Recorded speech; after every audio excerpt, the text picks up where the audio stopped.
ರೀ ನಾನು ಮಾಡಿದ್ದು ತಪ್ಪ. ನೀನೇನು ಮಾಡಿದೆ? ಅದೇ ನಿಮ್ಮ ಚಿಕ್ಕಮ್ಮನ ಜೈಲಿಗೆ ಕಳಿಸಿದ್ದು. ಅವ್ರು ನನ್ನ ಮೇಲೆ ಪಿತೂರಿ ಮಾಡಿ ಜೈಲಿಗೆ ಕಳಿಸ್ಬೇಕು ಅಂತ ಪ್ಲಾನ್ ಮಾಡಿದ್ರು. ನಾವು ಅವ್ರ ವಿರುದ್ಧನೇ ಇದು ಮಾಡಿ ವಿಡಿಯೋ ಮಾಡಿ ಕಳಿಸಿದ್ವಿ. ಅದಕ್ಕೆ ನಾನು ನಿಮ್ಗೆ ಬೇಜಾರಾಯ್ತಾ? ಸರಿಯಾಗಿ ಮಾಡಿದ್ದೆ ಬಿಡು ನಂದಿನಿ, ನಿಂದೇನೂ ತಪ್ಪಿಲ್ಲ. ಚಿಕ್ಕಮ್ಮನು ಆ ಜಯಾಂಟಿನೂ ಹಿಂಗೆಲ್ಲ ಮಾಡಬಾರ್ದಾಗಿತ್ತು. ನಿನ್ನ ಜೈಲಿಗೆ ಕಳ್ಸೋಕ್ಕೆ ಸುಳ್ಳು ಸಾಕ್ಷಿ ಏನೇನೋ ಮಾಡಿ ದುಡ್ಡು ಕೊಟ್ಟು ಈ ಥರ ಮಾಡಬಾರ್ದಾಗಿತ್ತು. ಅವ್ರದೇ ತಪ್ಪು, ನಿಂದೇನೂ ತಪ್ಪಿಲ್ಲ ಬಿಡು. ಮತ್ತೆ ನೋಡಿ, ರಮ್ಯಾನು ಮನುನು ನನ್ನ ಮೇಲೆ ಹಂಗೆ ಹಿಂಗೆ ಗುರ್ರ ಅಂತಾರೆ. ಮಧುನು ಅಷ್ಟೇನೆ, ಮಾತಾಡ್ಸಿದ್ರೆ ಸಾಕು ಹಂಗೆ ಮೇಲೆ ಬರೋ ಥರ ಆಡ್ತಾಳೆ. ಅವರಿಬ್ರು ಏನೋ ಜೈಲಿಗೆ ಹೋಗಿದ್ರು, ಅವ್ರು ಬಂದ್ರೋ ಇಲ್ವೋ ಗೊತ್ತಿಲ್ಲ. ಮಧು ಎಲ್ಲ ಹೋದ್ಲು ಗೊತ್ತಿಲ್ಲ. ಮನು ಮತ್ತೆ ರಮ್ಯಾನು ಜೈಲಿಗೆ ಹೋಗಿದ್ರು, ನೋಡ್ಕೊಂಬತ್ತೀವಿ ಅಂತನ. ಏನಾಯ್ತೋ ಗೊತ್ತಿಲ್ಲ, ಇನ್ನೂ ಬಂದಿಲ್ಲ. ನೀನೇನು ಬೇಜಾರು ಮಾಡ್ಕೋಬೇಡ, ಸುಮ್ಮನಿರು ನಂದಿನಿ.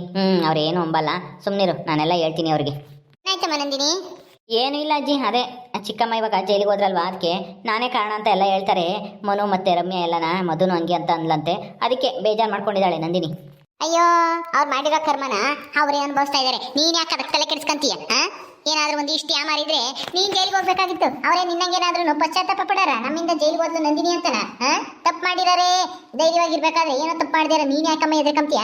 ಅಯ್ಯ, ಅದನ್ನೆಲ್ಲ ತಲೆಗೆ ಹಾಕಬಾರ್ದು, ಬಿಟ್ಟಾಕಿ ಹಸ್ಕೊಳ್ಳ ಚೆನ್ನಾಗಿ ನೋಡ್ಕೊಂಡು ಡೈರಿಗೆ ಹಾಕಿ ದುಡ್ಡು ಮಾಡೋದು ನೋಡ್ರಿ. ಅವ್ರ ಬಗ್ಗೆ ತಲೆ ಕೆಡ್ಸ್ಕೊಂಬಕ್ ಹೋಗ್ಬೇಡ್ರಿ. ಅವಕ್ಕೆ ಒಂದೀಟು ಬುದ್ಧಿನೇ ಇಲ್ಲ. ಆ ರಾಜಿಗೂ ರಮ್ಯಂಗೂ ಆ ಮನುಗೂ ಯಾರಿಗೂ ಬುದ್ಧಿ ಇಲ್ಲ. ಮಧುನು ಅಷ್ಟೇನೆ, ಅವಳು ಅಷ್ಟೇ, ಅವ್ರ ಅತ್ತೇನೆ ಇದ್ದಂಗೆನೆ. ಅವ್ರ ಬಗ್ಗೆ ತಲೆನೇ ಕೆಡ್ಸ್ಕೊಂಬಕ್ ಹೋಗ್ಬೇಡ್ರಿ ನೀವು. ಸರಿ ಆಯ್ತಜ್ಜಿ. ಎಲ್ಲಿ ಬಂದ್ರೇನು ಅವರಿಬ್ರು, ರಮ್ಯಾನು ಮತ್ತೆ ಮನು? ಇನ್ನ ಓದೋರು ಬಂದಿಲ್ಲ ಕಣಜ್ಜಿ. ಹಾಕೋ ಅಜ್ಜಿ, ರಮ್ಯಾನು ಮನುನು ಬಂದ್ರು. ಮನು ಚಿಕ್ಕಮ್ಮ ನೋಡ್ಕೊಂಬಂದ್ರ? ಚೆನ್ನಾಗೈತಾ? ಚೆನ್ನಾಗೈತಾ? ಜೈಲ್ನಾಗಿರಾರನ್ನ ಚೆನ್ನಾಗೈತೆ ಅಂತ ಕೇಳ್ತೀಯಲ್ಲೋ, ನೀನೇ ಅಂತ ದಡ್ಡನು? ಜೈಲ್ನಾಗಿರೋರು ಯಾವತ್ತಾದ್ರೂ ಚೆನ್ನಾಗಿರ್ತಾರ? ಅಷ್ಟು ಗೊತ್ತಾಗದ್ ಬೇಡವಾ ಚೆನ್ನಾಗಿದಾರ ಅಂತ ಕೇಳ್ತೀಯಲ್ಲ? ನೀನು ಹೋಗಿ ನೋಡಿದ್ದ? ಹೋಗಿ ನೋಡಂಗೂ ಇಲ್ಲ, ಏನೂ ಇಲ್ಲ, ಜೈಲಿಗೆ ಕಳಿಸ್ತಾರೋ ನೀವೇನೆ ತಿರ್ಗಾ ಚೆನ್ನಾಗಿತ್ತಾ ಅಂತ ಕೇಳ್ತಾನೆ. ಯಾರನ್ನ ಹೆಂಗ್ ಮಾತಾಡ್ಸ್ಬೇಕು ಅನ್ನೋದು ಗೊತ್ತಿದ್ರೆ ತಾನೇ ಅವನಿಗೆ. ಜೈಲ್ನಾಗಿರೋರು ಚೆನ್ನಾಗಿರ್ತಾರ ಇಲ್ವಾ ಅನ್ನೋದು ಅವನಿಗೆಲ್ಲೂ ಗೊತ್ತಿಲ್ಲ. ಅದೆಲ್ಲ ತಿಳ್ಕೊಂಡಿದ್ರೆ ಅವನ ಯಾಕೆ ಹಿಂಗಿರ್ತಿದ್ದ? ಬಿಡು ಅಣ್ಣ, ನಮ್ ಕಷ್ಟ ಯಾಕೆ ಅವ್ರಿಗೆಲ್ಲ ಹೇಳ್ಕೊಂಡ, ಅವನಿಗೆ ಗೊತ್ತಾದ್ರಲ್ವಾ? ಬಿಡು ಅವನ್ನ. ನಮ್ಮಮ್ಮ ಚಿಕ್ಕ ವಯಸ್ಸಿಂದನೂ ಎತ್ಕೊಂಡು ಸಾಕಿದ್ದು ವೇಸ್ಟ್ ಆಗೋಯ್ತು. ಇವತ್ತು ಹೆಂಡತಿ ಮಾತು ಕೇಳಿ ಅಮ್ಮ ಇನ್ನೇನೆ ಜೈಲಿಗೆ ಕಳಿಸ್ಬಿಟ್ಟ ಈ ಸಿದ್ಧ ಅನ್ನೋನು. ಏನ್ರ ಹಂಗ್ ಮಾತಾಡ್ತಾ ಇದ್ರೆ ಇಬ್ರು? ನೋಡ್ಕೊಂಬಂದ್ರ ಇಲ್ವೋ? ಏನಾಯ್ತು? ನೋಡ್ಕೊಂಡ್ ಬಂದ್ವಿ ಅಜ್ಜಿ. ಆದ್ರೆ ಅಮ್ಮಯ್ಯ ಗಳ ಗಳ ಗಳ ಅಂತ ಒಂದೇ ಸಮಕ್ಕೆ ಅಳ್ತಾ ಐತೆ. ನನಗಂತೂ ಅದನ್ನ ನೋಡಿ ತಡ್ಕೊಂಬಕ್ಕೆ ಆಗ್ಲಿಲ್ಲ. ನನ್ಗೂ ಒಳಗೆ ಗೊತ್ತಿತ್ತು, ಆದ್ರೆ ಏನ್ ಮಾಡೋದು? ನನ್ನ ಹತ್ರ ಅಲ್ಲಿ ಅಮ್ಮ ಇನ್ನೂ ಜಾಸ್ತಿ ಬೇಜಾರು ಮಾಡ್ಕೊಂಬತ್ತೆ ಅಂತ ಅಳ್ಲಿಲ್ಲ. ನೋಡಿದ್ರೆ ಸಂಕಟ ಆಗುತ್ತೆ. ಹೆಂಗಾದ್ರೂ ಮಾಡಿ ಬಿಡಿಸ್ಕೊಂಬರ್ಬೇಕು. ಬೇಲ್ ತಗೊಂಡೋದ್ರೆ ಬಿಡ್ತಾರಂತೆ. ಓ, ಅಳ್ತಿದ್ಲಾ? ಹಳ್ಳಿ ಸುಮ್ಮನಿರು. ಅಲ್ಲ, ಇಂಥ ಕೆಲಸ ಯಾಕೆ ಮಾಡ್ಬೇಕಾಗಿತ್ತು? ಅವಳಿಗೆ ಯಾಕೆ ಬೇಕಾಗಿತ್ತು? ಜಯಮ್ಮನ ಸವಾಸ ಯಾಕೆ ಬೇಕಾಗಿತ್ತು? ಮನೆಗೆ ನೆಮ್ಮದಿಯಾಗಿ 3 ಹೊತ್ತು ತಿಂದು ಕುಕ್ಕಂತಿದ್ಲಲ್ಲ, ಸಾಲದಾಗಿತ್ತ? ಮನೆ ಸೊಸೆನೇನೆ ಜೈಲಿಗೆ ಕಳ್ಸಕ್ ನೋಡಿದ್ರೆ ಗೊತ್ತಾಗದ್ ಬೇಡವಾ? ಹಿಂಗೆಲ್ಲ ಮಾಡೋದು ತಪ್ಪು ಅಂತಾನ ನಿಮ್ಮಮ್ಮಯಿಗೆ? ಸುಮ್ಮನೆ ಒಂದ್ ಸ್ವಲ್ಪ ದಿನ ಅಲ್ಲೇ ಇರ್ಲಿ, ಅನುಭವಿಸ್ಲಿ, ಗೊತ್ತಾಗುತ್ತೆ. ಇದೇನಜ್ಜಿ ಹಿಂಗೆ ಹೇಳ್ತಾ ಇದ್ಯಾ? ಅಮ್ಮ ಹಂಗಾರೆ ಅಲ್ಲೇ ಇರ್ಲಿ ಅಂತಾನ ಸಾಯತಕನ? ಇಲ್ಲ, ಬಿಡಿಸ್ಕೊಂಬರ್ಬೇಕು. ಬೇಲ್ ಕೊಡಬೇಕು. ಬೇಲ್ ತಗೊಂಬರಕ್ಕೆ ಒಂದು ದುಡ್ಡು ಬೇಕು. ಒಂದು 20,000 25,000 ಆಗುತ್ತೇನೋ ದುಡ್ಡು ಬೇಕು. ಎಲ್ಲಾದ್ರೂ ಒಂದ್ಸಿ ದುಡ್ಡು ಕೊಡ್ರಿ. ಎಲ್ಲಾರು ಇಷ್ಟಿಷ್ಟು ಹಾಕಿ. ಅಜ್ಜಿ, ನಿನ್ನ ಹತ್ರನೇ ಇರ್ಬೇಕಲ್ಲ ಬ್ಯಾಂಕ್ನಾಗೆ, ಆ ದುಡ್ಡ ಕೊಡು. ಒಂದು 25,000ನ ಬಿಡಿಸ್ಕೊಂಬರ್ಬೇಕು ಅಮ್ಮ ಇನ್ನ. ಬೇಲ್ ತಗೊಂಬರಕ್ಕೆ ದುಡ್ಡು ಬೇಕಲ್ಲ, ಕೋಟಿ ಕಟ್ಟಕ್ಕೆ. ಯಾವ ದುಡ್ಡು? ನಂತಾಗ ಯಾವ ದುಡ್ಡು ಇಲ್ಲಮ್ಮ. ನಿನ್ನ ಹತ್ರ ಇದ್ದೇ ಬೇಕಂದ್ರೆ ಬಿಡಿಸ್ಕೊಂಬರಕು. ಇದೇನಜ್ಜಿ ಹಿಂಗೆ ಹೇಳ್ತಾ ಇದ್ಯಾ? ನಿನ್ನ ಅಕೌಂಟ್ನಾಗೆ ದುಡ್ಡು ಐತೆ. ಎಲ್ಲ ದುಡ್ಡು ನಿನಗೆ ಬರುತ್ತೆ ತಾನೆ? ಗೃಹಲಕ್ಷ್ಮಿದು, ಆಮೇಲೆ ಅಕ್ಕಿ ದುಡ್ಡು ಎಲ್ಲನ, ಆಮೇಲೆ ಹೊಲದ ಪಾಣಿದು ಇವನ ಹೆಸರಿಗೆ ಬರುತ್ತೆ, ಸಿದ್ಧನ ಹೆಸರಿಗೆ. ಅಯ್ಯೋ, ಬಂದ್ರೆ ಏನು ಈಗ? ಬರ್ಲಿ ಬಿಡು. ಅದನ್ನೆಲ್ಲ ಕೊಡಕ್ಕಾಗುತ್ತಾ? ಏನೋ ನಮ್ಮ ಕಷ್ಟಕ್ಕೆ ನಮ್ಮ ತಂಟೆ ತಾಪತ್ರಯ ಅಂಥವಕ್ಕೇನ ಖರ್ಚು ಮಾಡ್ಕೊಂಬ್ಲಿ ಅಂತ ಹಾಕ್ತಾರೆ. ಅದಕ್ಕೆ ನಾನು ಕೊಡಕ್ಕಾಗಲ್ಲಪ್ಪ. ನನಗೇನ ಚೆನ್ನಾಗಿಲ್ಲ ಅಂದ್ರೆ ಯಾತನ ಬೇಕು ಅಂದ್ರೆ ನಿಮ್ಮನ್ನ ಕೈ ಒಡ್ಡಾನೆ ನಾನು. ನೀವು ಕೊಡ್ತೀರಾ ಬದವಾಗಿನ? ಏನೂ ಬೇಡ, ನನ್ನ ಹತ್ರ 1 ರೂಪಾಯಿ ದುಡ್ಡಿಲ್ಲ. ನಿನ್ನ ಹತ್ರ ಇದ್ರೆ ಹೋಗಿ ಬಿಡಿಸ್ಕೆಂಬ, ನಮ್ಗೇನಂತೆ. ನನಗೆ ಕೆಲಸ ಐತೆ, ಹೋಗ್ತೀನಿ. ನೋಡ್ದೆ ನಮ್ಮನು ದುಡ್ಡು ಕೇಳಿದ ತಕ್ಷಣ ಈ ಅಜ್ಜಿ ಹಂಗೆ ಎಸ್ಕೇಪ್ ಆಗ್ತೈತಿ ಮನೆಯಿಂದನ ಹೋಗ್ತಾ ಇರೋದು ನೋಡು. ಎಲ್ಲಿಗೆ ಹೋಗ್ತಾ ಈ ಅಜ್ಜಿ? ಅಷ್ಟೇ ಬಿಡು ರಮ್ಯಾ, ನಮ್ಮ ಅಜ್ಜಿಗೆ ನಮ್ಮ ಮೇಲಾಗಲಿ ನಮ್ಮ ಅಮ್ಮನ ಮೇಲಾಗಲಿ ಯಾವ ಪ್ರೀತಿನೂ ಇಲ್ಲ. ಆ ಪ್ರೀತಿ ಎಲ್ಲ ಏನಿದ್ರು ಈಗ ಈ ಸಿದ್ಧ ಇದ್ದಾನಲ್ಲ, ಸಿದ್ಧನ ಮೇಲೆ, ಅವನ ಹೆಂಡತಿ ಮೇಲೆ ಅಷ್ಟೇನೆ. ಮತ್ತೆ ಇವಾಗ ಏನು ಮಾಡ್ತೀರಮ್ಮನು ರಮ್ಯಾ? ಏನು ಮಾಡ್ತೀರಾ ಅಂತ ಕೇಳ್ತಿದ್ಯಲ್ಲ ಸಿದ್ಧ? ನಿಮ್ಮ ಅಮ್ಮನೇ ಜೈಲಿಗೆ ಹೋಗಿದ್ರೆ ನೀನು ಸುಮ್ಮನೆ ಇರ್ತಿದ್ದ ಬಿಡಿಸ್ಕೊಂಬತ್ತಿರ್ಲಿಲ್ವಾ ದುಡ್ಡು ಕಟ್ಟಿ ಹಾಂ ಹಂಗೇನೆ ನಮ್ಮಮ್ಮನೂ ನಿಮ್ಮಮ್ಮನೂ ಒಂದೇನೆ ನೀನು ಸಾಕಿ ಬೆಳೆಸಿರೋದು ನಮ್ಮಮ್ಮನೇ ನಿಮ್ಮಮ್ಮಯ್ಯ ಅಲ್ಲೇ ಸತ್ತು ನೀನು ಈಟಿದ್ದಾಗಲೇ ಸತ್ತೋಗಿದ್ದಂತೆ ನೀನು 2-3 ವರ್ಷ ಇದ್ದಾಗಲೇ ಅಂಥದ್ರಲ್ಲಿ ಇವತ್ತು ನಮ್ಮಮ್ಮಯ್ಯ ನೀನು ಸಾಕಿ ಬೆಳೆಸಿದ್ರೆ ನೀನೇ ಇರ್ತಾ ಇರಲಿಲ್ಲ. ಈಗ ಬಿಡಿಸ್ಕೊಂಬರ್ಬೇಕು ಹೆಂಗಾದ್ರೂ ಮಾಡಿ ದುಡ್ಡು ಇಸ್ಕೊಡು, ಹೆಂಗೂ ಡೈರಿಗೆ ಕೊಡಬೇಕಲ್ಲ, ಈ ತಿಂಗಳು ದಿನ ಕೊಟ್ಟಿಲ್ವಲ್ಲ, ಹೋಗಿ ಬಿಡಿಸ್ಕೊಂಬತ್ತೀವಿ. ಬೇಕು ಅಂದರೆ ನನ್ನ ಸಂಬಳ ಬಂದಾಗ ನಿನ್ನ ಕೈಗೆ ವಾಪಸ್ ಕೊಡ್ತೀನಿ 25,000ನ. ಹಾಂ ಕೊಡು. ಹಾಂ ಡೈರಿ ದುಡ್ಡಾ? ಅದು ನಂದಿನಿ ಏನು ಮಾಡೋದು, ದುಡ್ಡು ಕೊಡ್ರಿ ಅಂತ ಕೇಳ್ತಾ ಇದ್ದಾರೆ ಅವರು.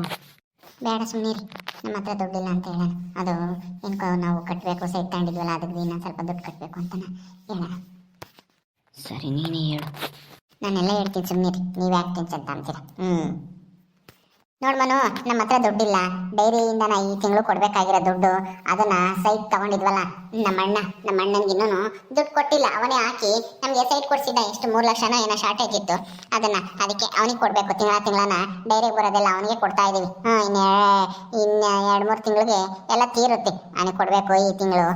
ನಾವು ಹಂಗೆಲ್ಲ ಕೊಡೋಕ್ಕಾಗಲ್ಲ. ಅದು ಅಲ್ಲದೆ ನಮ್ಮ ಮೇಲೆ ಪಿತೂರಿ ಮಾಡಿ ನಾವೇ ಅವ್ರನ್ನ ಬಿಡಿಸಿದ್ರೆ ಹೆಂಗೆ ಸರಿ ಆಗುತ್ತೆ? ನಾವೇ ಜೈಲಿಗೆ ಕಳಿಸ್ಬಿಟ್ಟು.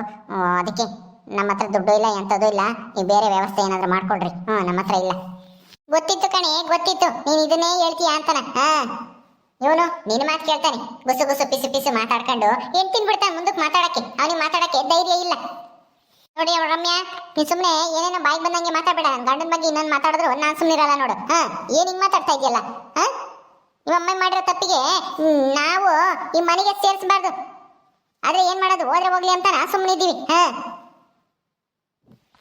ಓಹೋ, ಮನೆಗೆ ಸೇರಿಸಲ್ವಂತೆ. ಮನೆಗೆ ಏನು, ಇವ್ರ ಅಪ್ಪನ ಮನೆ ನೋಡಿ, ಇದು ನಮ್ಮ ಅಪ್ಪನ ಮನೆ. ಇದು ನಮ್ಮಮ್ಮಯ್ಯ ನಾನು ಇರಬೇಕಾಗಿರೋದು ಇಲ್ಲಿ, ನೀವಿರಬೇಕಾಗಿರೋದು ಈ ಮನೆ ಬಿಟ್ಟು ಎಲ್ಲಾದ್ರೂ ಹೋಗಿ ಬಾಡಿಗೆ ಮನೆ ಮಾಡ್ಕೊಂಡಿರ್ರಿ. ನಮ್ಗೇನು ಹೇಳ್ತೀರಾ? ನಾವ್ಯಾಕೆ ಬಾಡಿಗೆ ಮನೆ ಮಾಡ್ಕೊಂಡಿರ್ಲಿ? ನಮಗೂ ಹಕ್ಕ ಐತೆ ಇಲ್ಲಿ. ನಿಮ್ಗೆ ಎಷ್ಟೈತೆ ನಮಗೂ ಅಷ್ಟೇ ಐತಿ. ಸುಮ್ಮನೆ ಮಾತಾಡಬೇಡ. ಇನ್ನು ಸಾಧ್ಯ ಆದ್ರೆ ಬಿಡಿಸ್ಕೊಂಬ. ನೀನು ಹೇಳ್ತೀಯಲ್ಲ 35,000 ರೂಪಾಯಿ ಸಂಬಳ ತಮ್ತೀನಿ ಅಂತಾನ. ನಿನ್ ಸಂಬಳದ ದುಡ್ಡೆಲ್ಲ ಏನ್ ಮಾಡಿದೆ? ಹೋಗಿ ಅಡ್ವಾನ್ಸ್ ಕೇಳಿ ಓನರ್ ಹತ್ರ ಇಸ್ಕೊಂಡು ಬಿಡಿಸ್ಕೊಂಬರವು. ನಮ್ಮನ್ನೇನು ಕೇಳ್ತೀಯ? ನಡೀರಿ ಊಟ ಮಾಡೋಣ. ಹೆಂಡತಿ ಗುಲಾಮ ನೋಡು, ಅವಳು ಹೇಳಿದ ತಕ್ಷಣ ಒಟ್ಟು ಬಿಟ್ಟ. ರಮ್ಯಾ, ಏನು ಮಾಡೋದೀಗ? 25,000 ರೂಪಾಯಿ ಹೆಂಗೆ ಹೊಂದ್ಸೋದು? ಹೆಂಗೆ ಅಂದ್ರೆ ಯಾರ ಹತ್ರನಾದ್ರೂ ಸಾಲ ಕೇಳೋದು. ಯಾರನ್ನು ಕೇಳೋದು? ಸಾಲ ತಗೊಂಡ್ಬಿಟ್ಟು ಆ ಸಾಕಮ್ಮ ಐತಲ್ಲ, ಸಾಕಮ್ಮ ಅವ್ರ ಮಗ ಮತ್ತೆ ಸೊಸೆನು ಕೆಲಸದಾಗಿದ್ದಾರೆ ಅಲ್ವಾ, ಅವ್ರ ಹತ್ರ ಹೋಗಿ ಸಾಲ ಕೇಳಿದ್ರೆ ಕೊಡ್ಬೋದು. ಎಷ್ಟು % ಬಡ್ಡಿ ಆದರೂ ಆಯ್ತು, ಕೊಡ್ತೀವಿ ಅಂತ ಹೇಳಿ ತಗೊಂಬರೋಣ. ಆಮೇಲೆ ಬೇಕಾದ್ರೆ ಬಿಡಿಸ್ಕೊಂಬಂದ್ಮೇಲೆ ನಿನ್ನ ಸಂಬಳ ಬರುತ್ತಲ್ಲ, ಅವಾಗ ಅವ್ರ ಸಾಲನ ವಾಪಸ್ ಕೊಟ್ರೆ ಆಗುತ್ತೆ. 1 ತಿಂಗಳು ಮಟ್ಟಕ್ಕೆ ಕೊಡ್ರಿ ಅಂತನ ಇಸ್ಕೊಂಬರೋಣ ಹೋಗಿ. ಇಲ್ಲಾಂದ್ರೆ ಅಮ್ಮನ ಬಿಡ್ಸಕ್ಕಾಗಲ್ಲ. ಮನು, ರಮ್ಯಾ ಲಾಯರ್ ಹತ್ರ ಹೋಗಿದ್ರಾ? ಏನು ಹೇಳಿದ್ರು? ಹ್ಞೂ ಮಾಯ, ಹೋಗಿದ್ವಿ. ಏನೋ ದುಡ್ಡು ಖರ್ಚಾಗುತ್ತಂತೆ, ಒಂದು 25,000 ತಗೊಂಬಂದರೆ ನೋಡೋಣ. ಬೇಲ್ಗೆ ಟ್ರೈ ಮಾಡ್ತೀನಿ. ಬೇಲ್ಗೆ ಟ್ರೈ ಮಾಡಿದ್ರು ಇನ್ನೂ 1 ವಾರ ಆಗ್ಬೋದು, ಇಲ್ಲ 15 ದಿವಸ ಆಗ್ಬೋದು. ನೋಡೋಣ, ಟ್ರೈ ಮಾಡ್ತೀನಿ. ಮೊದಲು ದುಡ್ಡು ಕಟ್ಟ್ರಿ ಅಂತನ ಹೇಳಿದ್ರು ಲಾಯರು. ಅದಕ್ಕೆ ದುಡ್ಡು ಅನ್ಸೋದು ಹಿಂಗೆ ಅಂತ ಯೋಚನೆ ಮಾಡ್ತಾ ಇದ್ದೀವಿ. ನಿನಗೆ ದುಡ್ಡು ಅಡ್ಜಸ್ಟ್ ಆಗುತ್ತಾ? 25,000 ರೂಪಾಯಿ? 25,000ನ ಅಷ್ಟೊಂದು ಕಟ್ಟಬೇಕಾ ಬೇಲ್ ಸಿಗಕ್ಕೆ? ಏನು ಇದೇನು ಅಷ್ಟು ದೊಡ್ಡ ಏನು ಕೇಸ್ ಆಯ್ತಾ? ಅಲ್ಲ, ಯಾರು ಸಾಯಿಸಿಲ್ಲ ಅಥವಾ ಏನಾದರೂ ರೇಪ್ ಮಾಡಿಲ್ಲ, ಏನೂ ಇಲ್ಲ. ಇದೇನು ದೊಡ್ಡ ಅಂತ ಕೇಸ್ ಅಲ್ಲ, ಏನೂ ಅಲ್ಲ. ಇದಕ್ಕೆ ಯಾಕೆ ಅಷ್ಟು ಇದು? ಅದೇನೋ ಗೊತ್ತಿಲ್ಲ ಮಾಯ ನಮಗೂ. ನಾವು ಇವಾಗ ದುಡ್ಡನ್ನು ಹೊಂದಿಸ್ಕೊಂಡು ಹೋಗ್ಬೇಕು, ಯಾರನ್ನು ಕೇಳೋದು ಅಂತ ಗೊತ್ತಾಗ್ತಾ ಇಲ್ಲ. ಅದಕ್ಕೆ ಆ ಸಾಕಮ್ಮ ಐತಲ್ಲ, ಸಾಕಮ್ಮನ ಮಗ ಸೊಸೆ ಇಬ್ಬರು ಕೆಲಸದಾಗ ಇದ್ದಾರಲ್ವಾ, ಅಲ್ಲೋಗಿ ಕೇಳೋಣ ಅಂತಿದ್ದೀವಿ. ನಿನಗೆ ದುಡ್ಡು ಅಡ್ಜಸ್ಟ್ ಆಯ್ತಾ? 25,000 ರೂಪಾಯಿ ಹೊಂದ್ಸೋಕ್ಕಾಗುತ್ತಾ? ನೀನು ರೆಡಿ ಮಾಡ್ಕೊ ನಿಮ್ಮ ಅಮ್ಮಗೆ ಬೇಲ್ ತರೋಕ್ಕೆ. ಎಲ್ಲರೂ ಒಟ್ಟಿಗೆ ಹೋಗೋಣ. ಒಂದೇ ಲಾಯರ್ನ ಇಟ್ಟರೆ ಬೇಗ ಬೇಲ್ ಸಿಗುತ್ತೆ. ನಿಮ್ಗೆ ಯಾರನ್ನ ಗೊತ್ತಾ, ಪರಿಚಯ ಇದ್ದಾರಾ ಲಾಯರು? ಇಲ್ಲ ಕಣೋ, ಯಾರು ಪರಿಚಯ ಇಲ್ಲ. ನಾನು ನಿಮ್ಮ ಜೊತೆಗೆ ಬರ್ತೀನಿ. ನೋಡ್ತೀನಿ, ಮನೆ ಹತ್ರ ಹೋಗಿ ಎಲ್ಲ ದುಡ್ಡೆಲ್ಲ ಹೊಂದಿಸ್ಕೊಂಡು ತಗೊಂಬರ್ತೀನಿ. ಯಾವಾಗ ಹೋಗೋದು? ಒಂದು ಸೀಟ್ ಇಟ್ಕೊ, ಇವತ್ತಲ್ಲ ನಾಳೆಗೆ ಹೋಗೋದು. ನಾಳೆ ಹೋಗ್ಬಿಟ್ಟು ಲಾಯರ್ನ ಭೇಟಿ ಮಾಡಿ ಎಷ್ಟು ದುಡ್ಡು ಆಗುತ್ತೆ ಅಂತ ಕೇಳಿ ಕಟ್ಟಿ ಬರಬೇಕು ಕೋರ್ಟಿಗೆಲ್ಲ. ಸರಿ ಆಯ್ತು ಬಿಡು. ನೀವೇನು ಮಾಡ್ತೀರಾ? ನಾವಿನ್ನೇನು ಮಾಡೋದು, ಇವತ್ತು ಯಾರ ಹತ್ರನಾದ್ರೂ ಸಾಲ ಇಟ್ಕೊಂಡು ಬೆಳಗ್ಗೆಗೆ ಹೋಗೋಣ. ಬೆಳಗ್ಗೆ 9 ಗಂಟೆ ಹಂಗೆ ಹೊರಟಿರು. ನಾನು ರಮ್ಯಾ ಹೋಗ್ತೀವಿ. ನೀನು ಬಾ ನಮ್ಮ ಜೊತೆಗೆ. ಸರಿ ಆಯಿತು. ನಾನು ನಮ್ಮ ಅಣ್ಣ ಮತ್ತೆ ಅಲ್ಲಿ ಇನ್ನು ಯಾರ ಹತ್ರನಾದ್ರೂ ಕೇಳಿ ಇಸ್ಕೊಳ್ತೀನಿ, ಅಡ್ಜಸ್ಟ್ ಮಾಡ್ತೀನಿ ದುಡ್ಡ. ಆಯಿತು, ನಡಿಯಪ್ಪ ಅಣ್ಣ, ನಡಿ ಹೋಗೋಣ. ಆ ಸಾಕಮ್ಮನ ಸೊಸೆನ ಮಗನೂ ಕೇಳ್ಕೊಂಡು ಕೊಡ್ರಿ ಅಂತೇಳಿ ಇಸ್ಕೊಂಬರೋಣ. 30,000 ಕೇಳೋಣ, 25,000 ಕೊಡ್ಬೋದು. ನಡಿ. ಸರಿ ಆಯ್ತು ರಮ್ಯಾ, ಬಾ ಹೋಗೋಣ. ಓಕೆ ಸ್ನೇಹಿತರೆ, ಈ ವಿಡಿಯೋನ ಇಲ್ಲಿ ಮುಗಿಸ್ತಾ ಇದೀವಿ. ಈ ಕಥೆನ ಮುಂದುವರಿಯುತ್ತೆ. ನಿಮ್ಮೆಲ್ಲರಿಗೂ ವಿಡಿಯೋ ಇಷ್ಟ ಆದರೆ ಲೈಕ್ ಮಾಡಿ, ಶೇರ್ ಮಾಡಿರಿ. ಹಾಗೆ ಇನ್ನು ಯಾರ್ಯಾರು ನಮ್ಮ ಚಾನಲ್ ಸಬ್ಸ್ಕ್ರೈಬ್ ಮಾಡ್ಕೊಂಡಿಲ್ಲ ದಯವಿಟ್ಟು ಸಬ್ಸ್ಕ್ರೈಬ್ ಮಾಡ್ಕೊಳ್ರಿ. ಮುಂದಿನ ವಿಡಿಯೋದಲ್ಲಿ ಸಿಗ್ತೀವಿ. ನಮಸ್ಕಾರ.